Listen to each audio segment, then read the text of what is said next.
Hello everyone, it's Jenny here. Welcome back to my channel. Now, today's video is going to be a debate video. Now, it's not about politics, it's not about anything like that. It's about idols.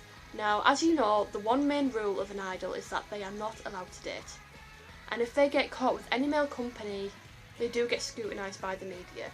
And there have been cases where the media has misconstrued it and the idol has been with a staff member or a male relative. But there have been cases where the idol has been caught out and unfortunately they've had to be punished by management. Now, recently with the past couple of idol scandals, I feel as if management are changing their attitude towards idols and the dating ban rule. Now, I've my thoughts about the dating ban rule, but I'm going to keep them aside because I'm 50-50 with it. I'm kind of against it, but at the same time I think it's very beneficial for the idol industry in terms of the merchandise they release. But I feel as if the last couple of idol scandals have been swept under the carpet. I have two incidences that I'm thinking of. Recently, Mai from Cute was caught in a scandal. And a magazine released a couple of photos of Mai with a male. And from the photos, I'm not going to deny it, even though she's one of my favourite members of Cute, she broke her contract. I'm sorry, she broke her contract. She was obviously with a male. Whether they're dating or not, I'm not too sure, but from the looks of it, it looks as if they were, just by the body language that they had. There was a photo of them walking down the street, they were arm in arm, and fans were making excuses like it was a staff member, it was a male relative, and I'm thinking, I wouldn't interact like that with anyone who wasn't my boyfriend. So that's why I feel as if this scandal was one. But up front of a company that I've always swept this gossip under the rug and have ignored it and are in denial about it. Unless the idol has come out and said, I did this, it's my fault, and they have their contract revoked or they're demoted to a lower position in the company. And that has happened twice with Yaguchi Marie and Miki Fujimoto from Morning Musume. They both got caught in scandals and they admitted it and they both left of their own accord, which I think is very, very respectable to them because they admitted what they'd done. But in terms of AKB48, I feel like they are the representation and they are the inspiration of how other companies should follow in their lead in terms of the idol industry. Now, in terms of AKB48, there is this, I wouldn't call it a class system, but you obviously have the more popular idols who are at the forefront of AKB48. They are the moneymakers of AKB48. So you have members, Koji Haru, Mayu, Yamamoto Sayaka, among many others, who are the representation of AKB48 and its other sister groups. And if they're ever caught in a scandal, that's very, very, very scandalous for AKB48. Whereas when it comes to lower tier girls who aren't as popular, they don't get scrutinised as much. But it seems as if, even though their damage to the company is less than the higher girls, they get punished a lot more. Because I feel like they're disposable income for the company. And I feel bad saying that, but it's, for example, if you're a girl who's never ranked in a single and you get caught in a scandal, the group will just fire you. You know, the management will just fire you because, you know, you're not really making them that much money. You might have a couple of fans who put a bit of extra pocket money into the company, but that's it really, and you'll just get kicked out.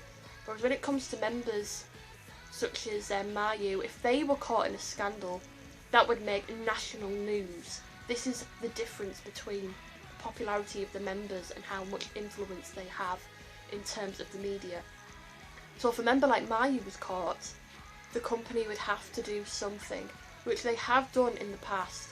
For example, Minagishi Minami, her popularity has dipped a little, but she's still quite popular. She was very, very popular, and she dropped so many places in the Senbatsu after her scandal, so it's had a bit of an implication for her. She was demoted to a lower team, but she still features in a lot of singles and still gets a bit of popularity, but it has dented her popularity in terms of being an idol. Now, recently I feel as if management's attitude towards idol scandals has changed. I feel like they're going to maybe not lift the dating ban rule, but they're going to be more tolerable with it. Now, Yuki is one of the most popular members of AKB48. She has a successful solo career. She was part of a sub-unit, French Kiss, and they were very, very popular as well. So she's had so much given to her.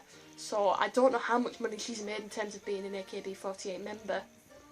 But a long while ago, she was caught in a scandal. And it was all over fan forums, it was all over Japanese news.